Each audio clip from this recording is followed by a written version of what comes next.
when you're in that phase of, oh, poor me, I'm not good enough, or I need more, I'm in lack, you're in lack. It's like a cup that is empty and you're desiring for the world to pour into you. Please give me, I need. When you're needing and seeking the seeker, you're lost. It's a lack energy. When your cup is full and actually overflowing, guess what happens? You get more. But you're like, but I'm overflowing. How could I get more? Because you don't need more. You're full. You're not seeking. You're not looking. You're already it. You're being. You're at your highest being. And you're like, I'm so grateful. I'm receiving. And guess what? It gives you more. It gives you more. And from that overpouring abundance, you give to other people.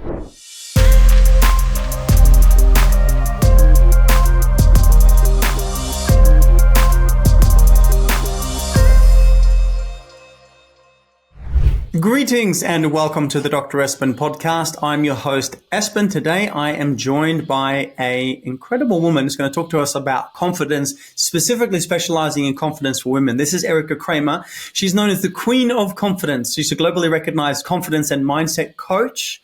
She's a TEDx speaker and she's a best-selling author. And it's interesting observing what she's been through from overcoming a life marked by a lot of trauma, from foster care to early widowhood. Erika has dedicated her career to empowering women worldwide to step into their confidence and take ownership of their lives.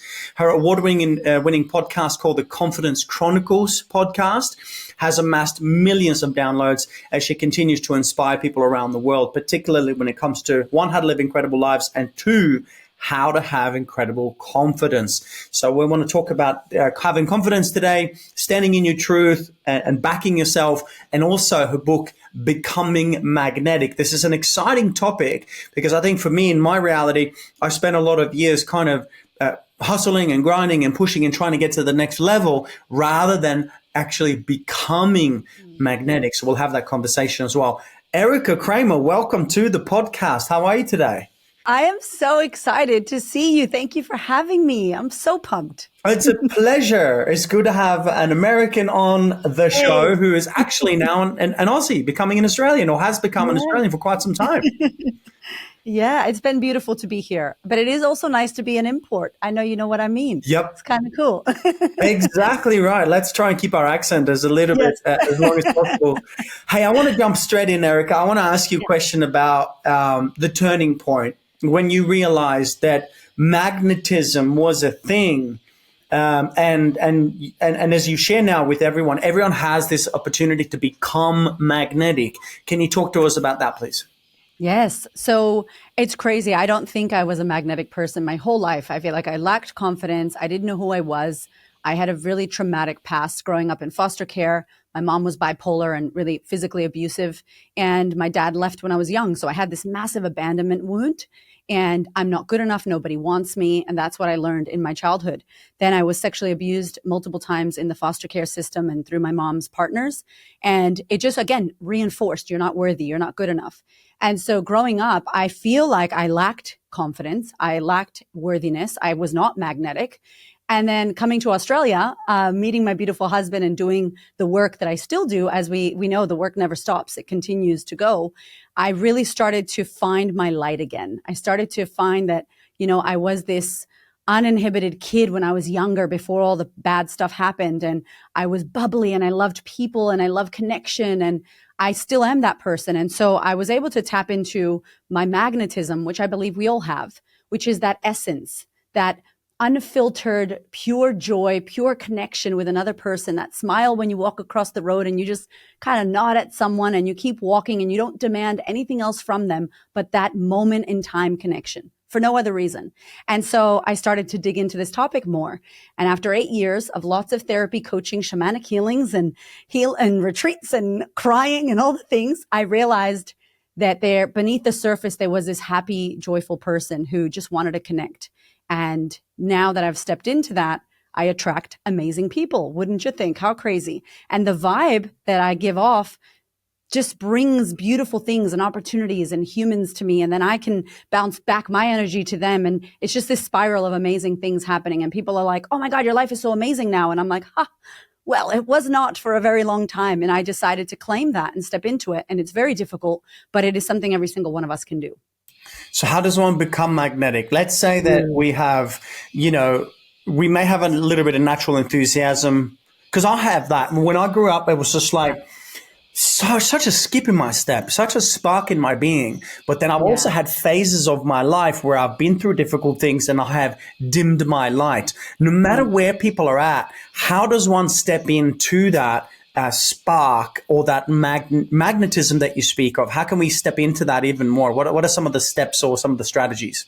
Yeah. So in the book, Becoming Magnetic, one of the things that I want the listeners to know is that it's a very practical, no fluff, like no vague, no BS guide. And unfortunately, I think in the spiritual realms, a lot of the general public will get a book and it's like love and light, put crystals in your bra and burn some Palo Santo. And all of a sudden you're going to attract an aura. And it's like, that's a bunch of bullshit. Okay. The reality is you got to deal with your stuff. So there are 5 phases of magnetism. And in the book, phase 1 is self-mastery. Ooh, I know you know about this because you speak about this in your work and at your retreats. Yep. Self-mastery, which means you master yourself. I have not mastered myself. It is a continuous journey that we are all on. But if you dare to step into self-mastery, which is 3 parts, it's self-awareness, it's self-reflection, and it's self-acceptance. If we can do that, oh my goodness, not only will magnetism come to you, but everything you desire. You start to attract who you are being, not what you want. You attract who you're being. And so that's about the work.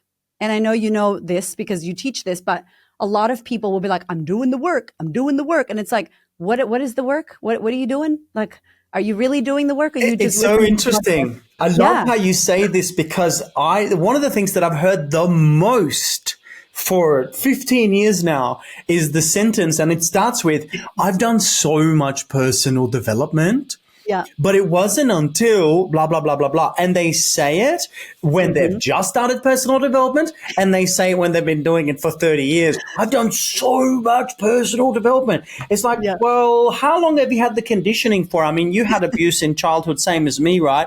And I had 30 years of firing and wiring that stuff until I started personal development. So you say you've done a lot of work. I get it. And I agree. But really, at what point are we at? So self-mastery is awareness first, and then what? So awareness, self-reflection, which is like, you got awareness, and you can be in awareness for years. And it's so annoying to be in awareness because you just catch yourself doing the thing you don't want to do. Yeah. But then you're like, what do I do now? It's like, you just kept yourself for a little while. And then self-reflection is when you look back and go, oh, I just yelled at my kids. Oh, I just did this thing. Oh, I just went back to that same habit. Okay, what was that triggered me? And you start to get curious and reflect on your behavior. And then phase 3 is self-acceptance. And I really believe women especially, we lack compassion for ourselves, and we lack that acceptance for who we are. And it doesn't mean you don't want to change. I want to change myself, and I want to accept and love the body that I'm in, but it doesn't mean I don't want to change it. And so I feel like in this part is where we struggle to accept ourselves. And if you don't accept yourself and have love and compassion for yourself, then you can't actually attract what you desire. So phase 1, self-mastery. It's a big one, by the way. Good luck with that. It's huge. It's life work forever, for me, for you, for everyone listening. Phase 2 is your true north, and it's about defining your values. So now you've tried to master yourself. Next, you define your values. Maybe you're living the values of your mom or your dad or your culture or religion or whoever it told you to be this kind of person, right? Following the path. And so once you tap into yourself, you're like, wait, who am I really? And what do I believe in? What do I stand for? What matters to me? And we have this clash of values because we're chasing money or fame or likes. And then we realize we got the money, we got the relationship, we're miserable. We have 4 Ferraris, And it's like, oh, that wasn't what we really valued. And so once you understand who you are and what you value, and you start to live those values, again, you get in alignment. You start to attract more. Phase 3 is creating your alter ego. And that is like my favorite. Your alter ego is basically, you've created your values, you know what you stand for. Now you build this future you. So it's like taking your higher self or that future version of you and drawing that person into the now. Who are they? What do they look like? What do they sound like? How do they dress? What do they think? Who do they hang out with? And how do we walk into the future, tap into them and bring them into the now? And creating your alter ego is a beautiful process that I have to give a shout out to my husband. He had a gym called Alter Ego, and he loves superheroes. And he was just like, when you can tap into that like Batman inside of you or that Sasha Fierce Beyonce inside of you, it really helps you to not fake it till you make it, but create it. create who you want to be and you start acting as that person. And cognitive science backs this in the way we dress, and how we dress impacts the way we do it. All the athletes, like Serena Williams, puts on these socks every time she's going to win a tournament. So it's actually like an actual thing to create this future you. So we walk around as the future us. Phase 4 is the evolution, the test. Okay, Espen, you think you are this alter ego, this high level you? Let me test you. Let me put things into your path once again to see if you're going to do the same shit you used to do. Let me poke you in the side to see if you will look at me and listen and break your boundaries. And so, yeah, it's nice to self-mastery and say your values and step into your alter ego. But now, are you really who you say you are? And the test comes, and many people fail the test. Then once you pass the test, phase 5 is your magnetic aura. And that's when your essence and energy and the bubble that lives around you that actually can be measured, right? This energetic bubble is just vibing high, flowing. You walk down the street, me and you bump into each other in the Gold Coast, and your bubble hits my bubble, and it's like fire explosions, and it's beautiful. And that space is authority, presence, confidence. Oh, it's so delicious. Everyone wants to go there. Everyone wants to be at that magnetic aura. But what you won't realize is when you meet me on the street, or you meet Dr. Espen on the street, you will see my aura, but you won't know that I went through phase 1, phase 2, phase 3, phase 4. You meet me at phase 5 because I did all the other phases. Oh, this is key. I love how you mentioned step number 2 being that of defining our values, because I think I read some research recently by Dr. Zach Bush. I don't know if you know Zach Bush, the MD. He's incredible medical doctor, and they released some research recently. It's on his Instagram, and they basically said that they've discovered a frequency that is 40 times higher than love. And I looked at that and I thought, well, this is going to be interesting. I want to know. And what they found was that the frequency that is much higher than love is the frequency of authenticity. So this might be something that you might use in your research too, because as I discovered this, I thought to myself, I believe that that's the creator's gift to us, that we're also different and also unique. And instead of, as Einstein said, don't be a fish trying to climb a tree. It's like, if you're a fish, swim in the sea. If you're a monkey, you do what a monkey does. If you're Erika, you do what Erika does. If you're Espen, you do what Espen does. And I think this is so key at the moment. And I talk about this throat energy center, or the living our truth, knowing our truth, speaking our truth, and sharing our truth. And so when you talk about values, I want your perspective of this, because we have, Dr. John DeMartini, who's a world-leading expert in know yourself, as in know your values. Many of the greats will speak about the values. And as I say, when I meet people, if I want to discern what level they're at in terms of their own evolution, I'll say, what are your top 3 values and how are you living in alignment with those values? Yeah. And if someone can't tell me, bang, bang, bang, their top 3 values, I know that, as Henry David Thoreau said, they're probably living lives of quiet desperation. Tell me in your language, please, how does one define their values? I mean, not just projected values, but true intrinsic values, in essence, with their spiritual signature. And once we've defined our values, how do we go about living in alignment with our true nature?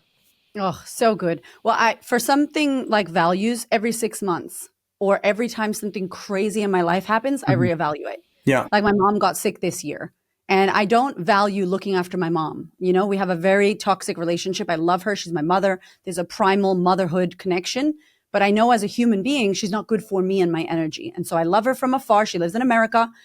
But when she got sick and we had to do something, the things shifted. So we had to reevaluate. Hold on a minute. What's important here? Now we're on an edge. And so I just want to say straight up, you have to continuously look at your values. So we have an exercise in the book, and I'll share it with you now. How I do values and what we do inside of it is I write down, I look at all the values that are available, right? So I put some values in the book and I just go, what do I value? And people might do this exercise and write 10 values. It's too many, but put them down. So we got 10 values. Now we go through each word. If you have honesty and authenticity, or you have truth and you have honesty, which is the one? And so we kind of look at the words that we've put and go, does that mean that? Does this mean this? And we cancel out the words that overarch. It's almost like you have a word and the subheading is the second word. And so I go, okay, now I've gotten to 5 to 8 values. And then what I would ask you to do is define, what does that mean to you? Because for you, Dr. Espen, you might say truth is this, and I might say truth means this to me. And this is so important in relationships. If you are married or you have a partner, you got to define your values. What does respect mean to you, my love? What does contribution mean to you, my love? It means something different to me. So then you define what the word is to you. And then lastly, you're going to rate on a scale of 1 to 10. Where are you in that value? Are you a 4 in authenticity right now? Are you a 17? Are you what's your number when it comes to these values? And that part there is so powerful, because you might say that you value business or money or impact, and you might be a 2.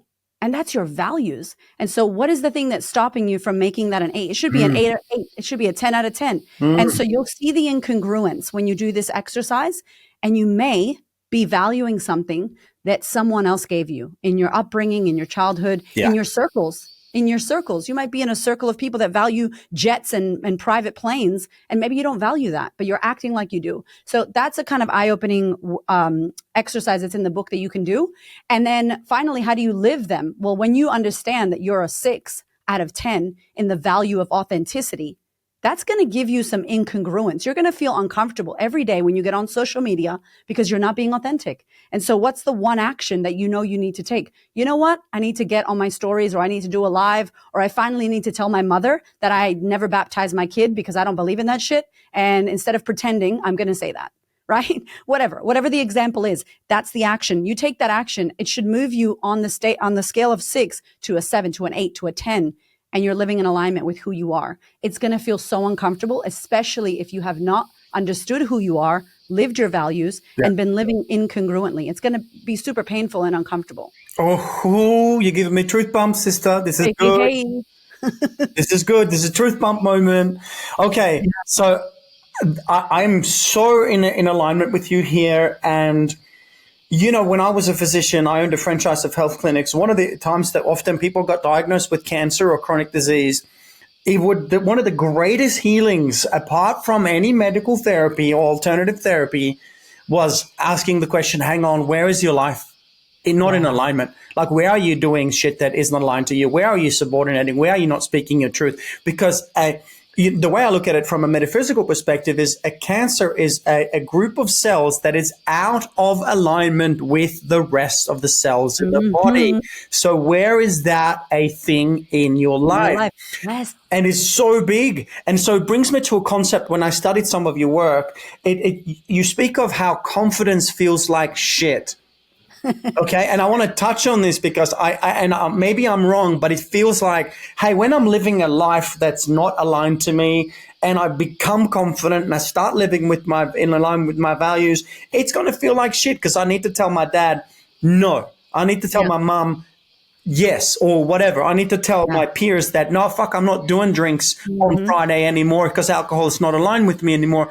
Yes. What does confidence feel like shit? What does that concept mean? And listeners and viewers, I trust you're taking notes. And if this is valuable, go back and listen to the interview again, pause it, take notes, write down the exercises, and do the exercises as we're going through it. So, Erika, what does confident feeling like shit really mean, and how is it useful for people? Yeah. So I came to this concept in the shower, where all the shower wisdom happens. As you know, I'm sure you get it as well. And I was like thinking about confident people. I did research for about 10 years on some of the most confident people. I was a hairdresser, then I became a fashion stylist. So I was always helping women with the external confidence. And then obviously I started doing my own work and my own healing. And there was a lot to heal and still heal. And I was like, oh my God, I'm doing the wrong thing. We're looking at the external confidence when we need to be culling the inner wardrobe, letting go of the thoughts that don't fit you, the beliefs that you've grown out, right? I mean, I was cleaning wardrobes, Espen, in people's houses, and I'm like, that shirt is from maternity. This is your grandma's sweater for 16 years. And we have these beliefs and these thoughts about ourselves and values that we have held for years as well. So I was like, we need to do the internal work. And when I started looking at the most confident people that many of us look up to, I was like, what do they do? And so again, for some weird reason, it's 5, but we found the steps. And I thought about confidence as a practice, like meditation. You don't reach meditated. There's no getting to meditated. You step on a Lego when you get up from meditation and you scream and you yell and you swear, right? Somebody cuts you off, there goes your Zen. So it's a practice, a continual, never arriving. And when I started thinking about confidence, it's really the excruciating process of you going against the grain, being made fun of, going the opposite way, being misunderstood, being judged, being criticized, falling flat on your face, falling down, getting back up, as Brene Brown says, in the arena, getting punched in the face by life, and people on the sidelines eating popcorn, criticizing how you fell. And it's like, oh, all of this is confidence is not created in your comfort zone. You are in discomfort. You are doing spiritual poos before you get on stage. You are sweating. You are questioning your worthiness 24/7, #always scared. And then you show up and people go, oh, you did a TEDx talk. Wow, you killed it. And I go, if you could only see how many poos I did before I got on the stage and how all the saliva left my mouth and how nervous, and I'm pretty sure I blacked out, and all the nasty chatter that I had to overcome. But you walk on the stage and you do the thing and people go, you're so amazing, Dr. Espen. And you're like, if you could only see what it takes. And so I wanted to share the truth about confidence and what it really takes to create it, which is you have to be brave. You have to be willing to be made fun of. You have to fall flat on your face and be in complete and utter discomfort. And then, yes, you get to initiate into, air quotes, a confident being. But you don't get to do that without getting all the horrible things that I just mentioned, and no one wants to do the horrible things. But that's what it takes. Oof. I read this quote not long ago, which really resonated with me, and it said something, and I'll paraphrase, but it was something like, people are jealous of what you've got, yes, but no one's jealous of what you had to do to get it. Yes. How good is that quote? Yeah. The journey to get there. Nobody wants to be on that journey. It's like, buckle up. It's a lot of fun. No, it's not. It's horrific. Yeah. And if you want to be successful, there's the sacrifice and there's the loneliness and there's the all of those things. And so I love that. Okay. So just give us top 3 steps. I want to be more confident. I want to live a life by design. Where do I start? Number 1, today. So number 1. Yes. So today I need to go to therapy, coaching, deep healing, whatever kind of work. I promise you, a lot of people look at my story, Espen, and they're like, oh, well, I wasn't kidnapped. I wasn't abused. My husband didn't die, all this. And I'm like, it doesn't matter. Literally, if when you were a child, I worked with Dr. Gabor Mate for a year, and it was the best training I ever did in my life. And he says, if you're a baby, a 6-month-old baby in the cot, looking at your mother, and she doesn't look at you, that's enough trauma to mess you up for your whole life. Yeah. So let me tell you, if you're listening to this, do not think that you don't have anything to work on. You do. Okay. All of us do.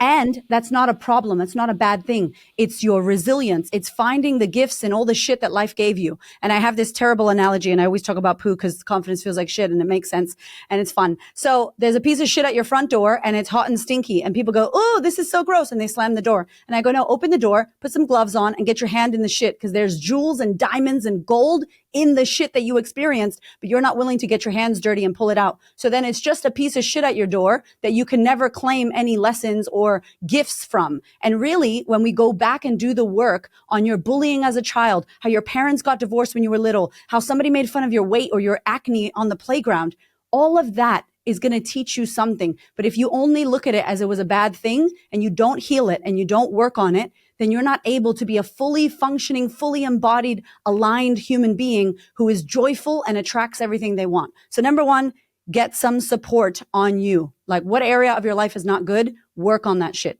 Number 2, confident people make choices. They're making decisions all the time. Are they the right decisions? Who cares? They're moving. If you continuously question and second guess and sit on your ass and wonder, you're already in stagnation, and stagnation is a crowbar in your practice of confidence. So make a choice, make a decision. Was it shit? You will learn. That's number 1. Number 2, I want you to know that none of this is going to feel good. Okay. You're supposed to be doubting yourself, questioning if you're on the right path, second guessing. It's normal, my friend. If nobody's ever told you that it's supposed to feel like that, I just want to let you know that's exactly where you should be. Your butt cheeks are clenched. You're on the edge of the cliff. And I'm like, jump. And you're like, but what if I crash and fall? And I'm like, you won't. You'll grow wings. But you won't grow wings until you've jumped off the ledge. Not really, okay? Don't really jump off a ledge. Just letting you know. But you know what I'm trying to say? Like, everybody, it's a metaphor. Yeah, it's a metaphor. We're not recommending you do this for real. But literally, you cannot question while you're about to walk on a tightrope. How's the tightrope going to be? Could I get a drone view? Could I get a blueprint of the map? No, you don't get to do that. Your initiation by fire is you start walking on the tightrope. And as you do, your balance comes. And the next one after that, I don't know if this is 4 or 5, but the next one after that is evaluate. What you did. Was it good? Was it shit? What did you learn? Like, you never fail. None of us can fail. And I don't care what the experts say, fail forward, fail fast, all this bullshit research on failing. I'm sorry, but I'm a words person. And if you say that I'm a failure, I'm not going to want to go again. So I don't think I fail. I think I learn. I think I learn and I learn and I learn. And when I learn, I just got a college degree in how to not do that thing. And now I want to get back up and go again. And number 5, that's the final one. Continue. Continuously get your ass back up and go again. Fall down fast, get up faster. I bounce now. I bounce on the ground. I'm always falling, but you won't see me because I don't stay down. I'm going to get my ass back up. I'm going to learn the lesson. I'm going to go again. If you continuously do that practice, not only will you be confident, but you're going to be creating this energy field around you of movement and enthusiasm and passion and education and learning. That's magnetic as fuck. Oh, I love this. I wonder about magnetism with money. Yes. Because at the moment we're going through this major shift in the world. People are saying, are we in a recession? What's going to happen? Da, da, da. I'm like, well, if you study the cycles and the seasons, you'll see that winter always comes. Yes. It's not a matter of will winter come. It's a matter of when will winter come and have you studied the cycles and the seasons? So let's say that there is a potential winter coming and people are asking, how do I prepare? And it's not that difficult. I've done podcasts on this. I've taught on this. It's just a matter of, be smart, be prepared and get ready. But let's also talk about accumulating wealth, because at the moment, if you study also, Fortune 500 companies, you see that many of those companies were created during financial times of difficulty. Mm-hmm. And we can be magnetic when we're on top and when we are recreating ourselves. So can you tell us a little bit about your version of magnetic money? How do we attract wealth into our lives? Yes. I actually have a whole section of magnetic money and magnetic business in the book, because when you are practicing the 5 phases, again, this book is practical. People say, yeah, magnetism, aura. Okay, but how does that look in money? How does that look in relationship? How does that look when you're creating your business? And again, if you move through the 5 phases, if you have mastered yourself in regards to money, what are your money beliefs? What did you learn about money? What do you really believe? And let me be honest, if you're listening to this, look at your bank account. That's what you believe about money. If you don't have a lot of money, you believe I can't have a lot of money. If you have, but it's true. You know what? The truth, nobody wants to give the gift of truth. It's such a beautiful gift to give, right? Like give it and receive it. And it's the first step of you looking at, what is my relationship with money? What did I hear? What was the soundtrack of money in my home life, in my caregivers? What music was playing? Was it money's hard to come by? Rich people are assholes. We can't afford that. That's what I heard. We can't afford. I was on food stamps. I grew up on food stamps. I was like the opposite of Tony Robbins, where he turned into this like grateful person because people came and brought him food. And I was the kid that they would come to the door with turkey and shit. And I was like, get out of here. And I would slam the door. And my mom was like, what are you doing? And I was embarrassed. I was angry that people were feeding me because we couldn't afford it. He was like grateful. Anyway, we all have our ways. So think about you both turned it into a superpower. I know. Good on you. Like, damn it. He's feeding millions and I'm like doing what I'm doing. But it's trauma, right? Like, what is your trauma with money? What are the stories with money? And when you move through the 5 phases, you understand that. And then you think about the values. I'm sure you see it like me. Money to me is energy. It allows me to impact. More money, more impact. That is my mantra. That's it. It's not, money doesn't mean shit. We put meaning on it. So I want you to think about, as you're listening to this, what meaning do you have on money? What's your money mantra? What's your values around money? And then the third one, your alter ego, step into the future, or alter ego if you're a guy listening to this. The future version of you, that future you who you want to be, how do they see money? What are they doing with their money? What kind of things are they investing in? In their friends' circles, how do they speak about wealth? And how do they see wealth? And then number 4, the evolution. Where are you investing and spending your money? And how are you using your money? And is there an opportunity because there's a sale, you spend your money? Well, that's you failing the test, right? And then magnetic aura, I believe at that phase, you think about the creation. So when somebody says to me, I can't afford it, I go, scratch that.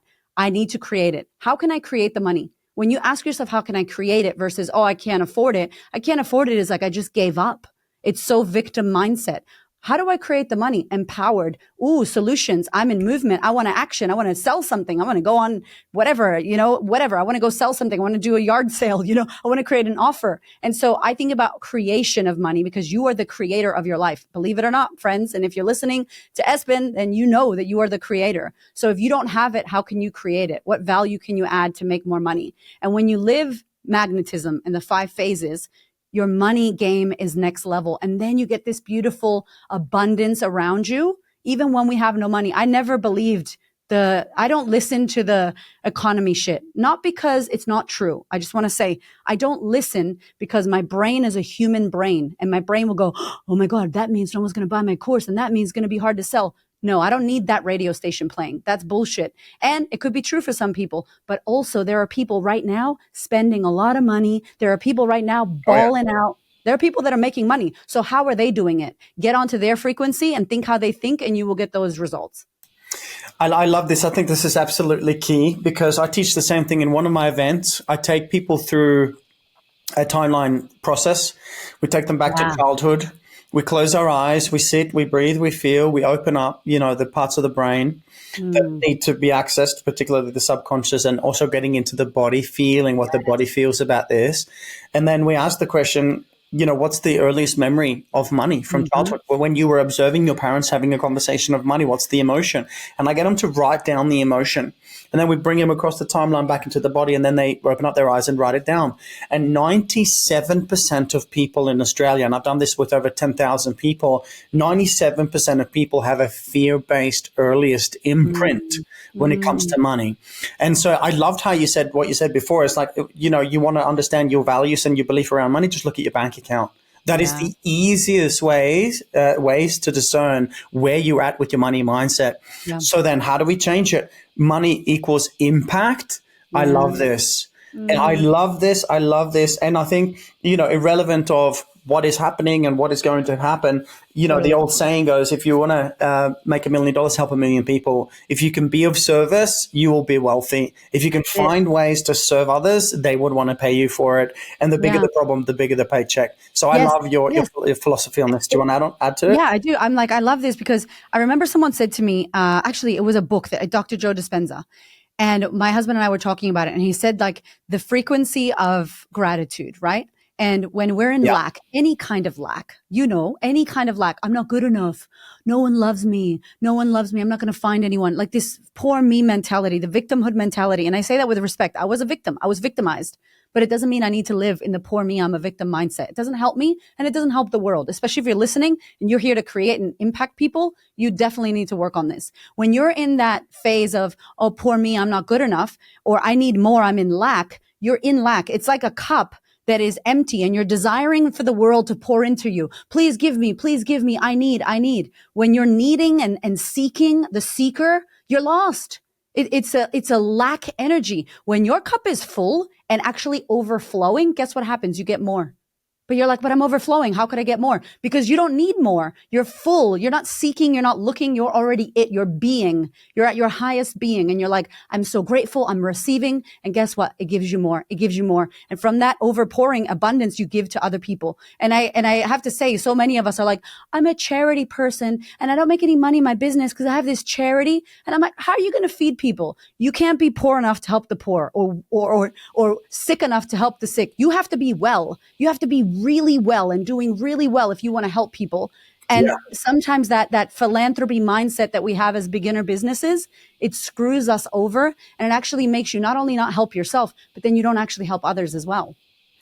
I think it's often a good intention, but an excuse or a cop-out to become successful, because people want to be philanthropists, but they do it from a place of, I don't have myself right. Of course. I can't feed my family. I'm not right. I don't have wealth set up, intergenerational wealth. I don't have that set up. So I'm just going to take care of everyone else because then I feel better about myself. Bit of a savior complex. Yes. So I agree with you. We have to nail our own personal wealth. I can't remember the statistics now. Maybe you do, but it was something like 80% of people that have retired in America and in Australia are dependent upon their children to survive financially. It's like the majority of people that work their entire life, and when they are retired or getting retired, they still have not got enough money to be able to live for the rest of their lives. I'm not saying good about it, right or wrong. I'm saying I am not doing that. In fact, I'm creating a brand new, everything from the startup to a family office. So by the time I opt out of this human experience, there's going to be wealth created for the people that I love, but it's not going to be, hey, here's everything and you don't need to do shit. No, you're going to have to work for it, but you will have, what you need to be provided for. So I think this is indeed the time. I think we're coming in, what is, the golden age? I mean, gold is a money frequency also. So I think this is a really great time. It's exciting. Tell us, Erika, what are some of your plans moving forward? You know, you're speaking, you're sharing, you're inspiring. You did the TED Talk. You know, did it scared and messy, but did it anyway, and here we are. So, what are some of your plans? What are you looking to do in 2025, and so on? Yeah. So I think I don't know how you feel about this, but for me in America, going back home was a really big pain point for me. So I escaped the United States. I basically was like, goodbye, I'm leaving, Control Alt Delete. And I thought, Espen, that all my shit did not come into my luggage because I didn't pack it.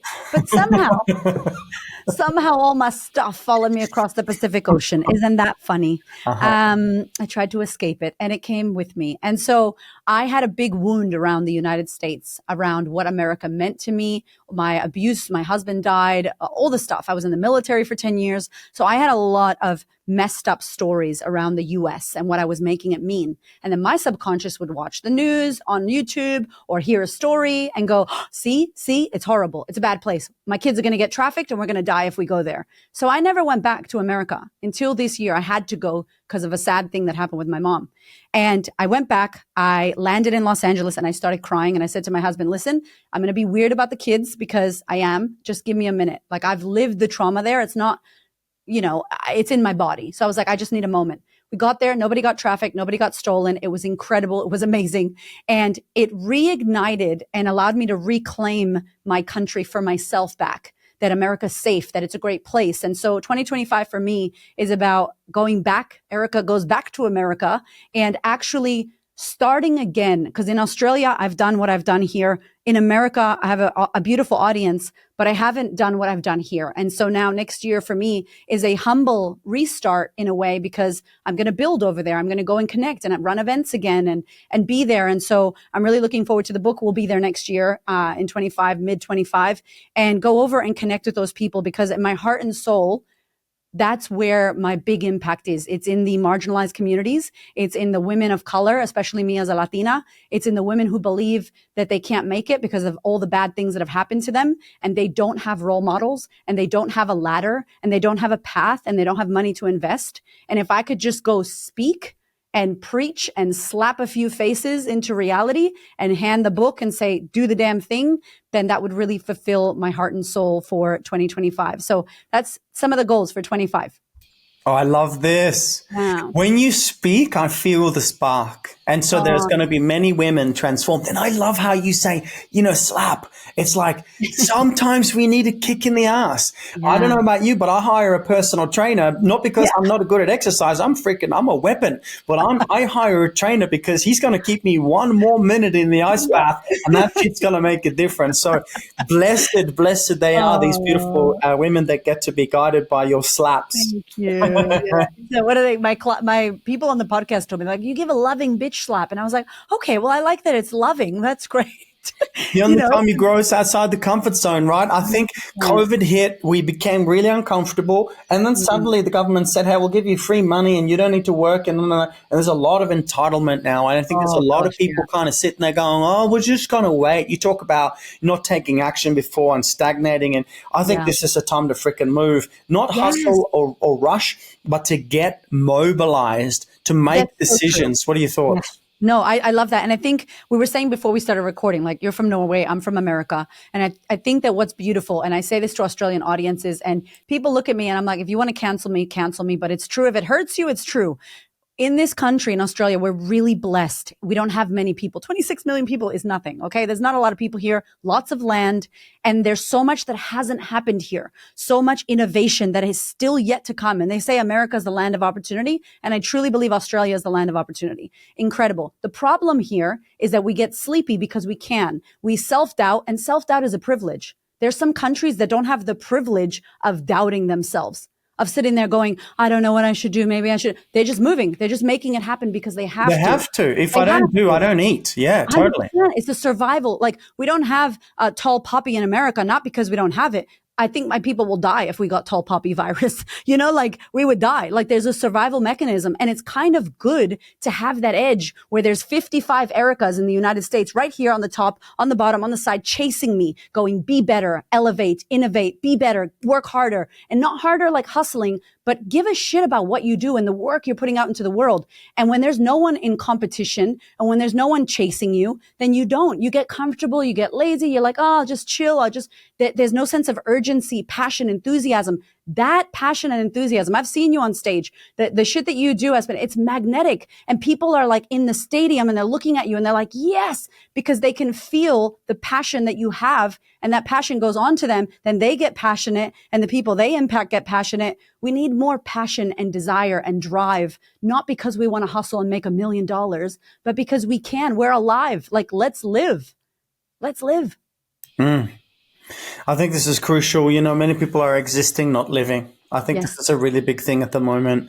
And I don't know about you, but what are your thoughts on what's happening in the world collectively? I've kind of been witnessing these, talk about the great awakening of humanity, and we're talking about the expansion of consciousness and things. And I just find at the moment, I see in my intimate reality with clients, patients, students, and also with my friends, it looks like some people are rising very quickly, and some people are needing to face their shit. It's as if they haven't dealt with their shit and everything's coming out. What have you observed in your communities? Yeah, I have a thing in my first book, Confidence Feels Like Shit, that says, if you don't deal with your shit will deal with you.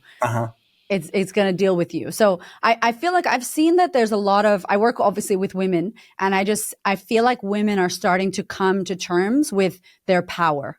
They're starting to see that there are many examples now because of social media of people that can, of people that have. There's possibility. Oh, we can do this. And I do feel like it's moving from information kind of era to application. And there's people like you and I that are like, let's do this. Let's make it happen. We're seeing it more on socials now. There's like how to do stuff, education, authority content, and it's coming in more and more. And I think that we're in this place where we can actually now start practicing all the consumption, all the binging of podcasts, all the binging of audiobooks, and now go, okay, what are we going to do with this? Because we're going to keep getting what we're getting. We're going to keep having issues unless we individually, at an individual level, do something different. And there's no excuse now. And I think we can't hide now. And I believe, I don't know what you think about this. I'd love to know, but you know how 2020 happened? And then I feel like the 2 years after 2020 were kind of like horrific. And it was like the recovery of 2020 or the ruining of money and all that stuff. And then 24 felt like the original 2020, what 2020 should have been. And I feel like everyone just hustled in 24, like, let's do everything we weren't able to do for those 2-3 years. And everybody burned. And I feel like 25 is going to bring presence, stability, excitement, but no scarce, crazy rush. I don't know. I'm feeling like we got over that. And now it's like, okay, good. Let's go. Like, I feel like 25 is the year where people actually go. Yeah. What's coming through for me here is the law of action. We talk about the 12 universal laws, and one of those is the law of action. And I totally agree with you. So many people have been listening to amazing podcasts, collecting great information, reading great books. But what I find the lack often is action. So this is a question for everyone listening right now. If you're listening to this interview, pause the interview if you're not driving or doing anything else, and write down, where have I not taken action? Because you've learned about health. Where did you not take action on your health? You learned about relationships. Where have you not taken action on that? You've learned about money and business. Where have you not taken action on that? What are the actions that you're taking coming into the new year or whenever you're listening to this to make sure you can go to that next level and find that coherence and that stability? Because as we know, it's beautiful to meditate and manifest and da-da-da-da-da. But if we don't do the meditation, absolutely nothing will happen. So we have to take the uncomfortable action. 100%. And it's such a good time for this, as you said, because, I always say, like, what does a new year mean? It could mean nothing. It could be December 32nd, December 34th. It could be nothing, or it could be a beautiful, energetic reset for you. A Monday is also a beautiful energetic reset, right? 12 o'clock could also be a beautiful energetic reset. We get to decide, all right now I'm going to let go of who I've been and that stuff that didn't serve me and step into who I want to be. I'd love to just mention, if anyone's listening to this and is maybe feeling like, okay, confidence, magnetism, action. Oh, there's so many areas, money, relationships. Oh my God, Espen, yes, my relationship. And you're feeling the overwhelm of what the hell do I work on and how do I know where to start? One of the analogies that I love to use, and if you don't have hair, just bear with me here. But I imagine your hair and you're brushing your hair and you find a knot and you're like, oh, there's a knot. It's your money, your knots of your money. Now you're brushing over here, relationship. Nope, no knots. Oh, there's a knot in my health. Oh, there's a piece of gum that's stuck in the back of my hair when it comes to my self-worth. And it's not even a knot, it's gum, and it's been there since high school. And you just pretend to not see it. And you're brushing and brushing, and wherever you find a knot, consider that there's something to work on. And as Espen said, write it down. What do I work on first? The big mofo. The big thing. It's like an avalanche. If you have all these rocks and you pull out the biggest rock that's messing with you, one rock, not all of them. Don't work on every area of your life at once. That's sabotage. You work on the big mofo. You pull that out. All the little rocks are going to fall. The big area that's messing with you will impact every area of your life. And if you put all your focus and energy on handling laser sharp that thing, watch how your whole life changes. That one big thing that you keep avoiding is actually messing with every area of your life. And so the knot with the gum, cut it out. Let's work on it. Let's deal with that. And so it's a really good area for you to look at every area of your life. Which has the biggest knot? What's the one thing I can do right now? And it'll impact everything. Oh, this is gold. Okay, write that down, team. What's the area of your life where the biggest knot is and where are you going to get started? Yeah. Erika, before we start wrapping up, and I want to ask you one final question. I want to, if you can tell us a little bit more about Becoming Magnetic, the book that you've got, and also where people can get this book. I think this is a great place to start. Thank you. Yes. So Becoming Magnetic is January 2025. It is a guide, a real practical guide on how to step into your magnetism. Of course, there's spiritual stuff in there, but it is really the step-by-step process on how you can actually become charismatic, attract what you desire, step into your confidence, and start magnetizing all the beautiful things that you haven't been able to claim for yourself. You can get the book at thequeenofconfidence.com or on Amazon or anywhere. It's published with Penguin. There's an audiobook. There's a private podcast as well if you would like to get that little freebie, which is amazing.